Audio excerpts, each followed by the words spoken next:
Hello, வாழ்க வளமுடன். Welcome to mini vlog series day 30. இன்றைக்கி வந்து மார்னிங் கொஞ்சம் லேட் ஆகிடுச்சு எழுந்துக்கிறதுக்கு. அண்ட் எண்ணெய் தேய்ச்சி குளிச்சிடலாம் அப்படின்னு சொல்லிட்டு உடம்பு ஃபுல்லாக தேங்காய் எண்ணெய் அப்ளை பண்ணிக்கிட்டு இருந்தேன்.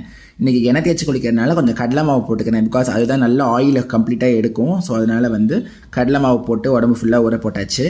ஊற வைக்கிற டைமில் வாசலில் பால், இளநீர், மஞ்சப்பொடி எல்லாம் ஆர்டர் பண்ணியிருந்தேன். எல்லாம் வந்துடுது. ஸோ எப்பவும் போல் வாசல்லாம் க்ளீனாக பெருக்கி தொடச்சி அந்த வேலையெல்லாம் முடிச்சிட்டேன் மார்னிங் டியூட்டியில். அதுக்கப்புறம் இன்றைக்கி வீட்டில் கொஞ்சம் டஸ்டிங் ஒர்க்லாம் பண்ண வேண்டியது இருந்தது. ஸோ டஸ்டிங் பண்ணிவிட்டு அதுக்கப்புறமா வந்து பார்த்திங்கன்னா இன்றைக்கி வந்து ஹால் அண்ட் கிச்சன் டே. ஒவ்வொரு நாளைக்கு ஒரு ஸ்லாட் மாதிரி பிரிச்சுப்பேன். ஸோ இன்றைக்கி வந்து ஹாலும் கிச்சனும் க்ளீனாக பெருக்கி தொடச்சா வேலை முடிஞ்சிடும். பாக்கி அடுத்த நாளில் வந்து 2 பெட்ரூம் க்ளீன் பண்ணோன்னா ஈஸியாக முடிஞ்சிடும். ஒரே நாள் எல்லா வேலையும் இழுத்து போட்டோம்னா ரொம்ப கஷ்டமாக போய்டும், பார்த்துக்கோங்க. அதனால நம்ம சிம்பிளாக ஈஸியாக பிரித்து வச்சுக்கலாம் அப்படின்னு சொல்லிட்டு பண்ணது.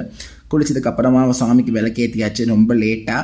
அதுக்கப்புறம் வந்து இன்றைக்கி மாத்தியானிக்கம் பண்ண தான் டைம் கரெக்டாக இருந்தது. ஸோ மார்னிங் சந்தி டக்குன்னு முடிச்சுட்டு அப்படியே மாத்தியானிக்கம் வந்தாச்சு. மாத்தியானிக்கம்ன்றது மத்தியானம் பண்ணுற சந்தியாவந்தனம்.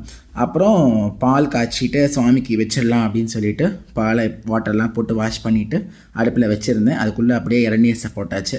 நெக்ஸ்ட் வந்து பகவத்கீதை சாண்ட் பண்ண போகிறேன், கேளுங்க. கட்வம் லலவனாத்யுஷ்ணம் தீக்ஷ்ணரூக்ஷவிதாஹினஹம் ஆஹாரா ராஜசஸ்யேஷ்டா துக்கசோகாமய பிரதாஹ.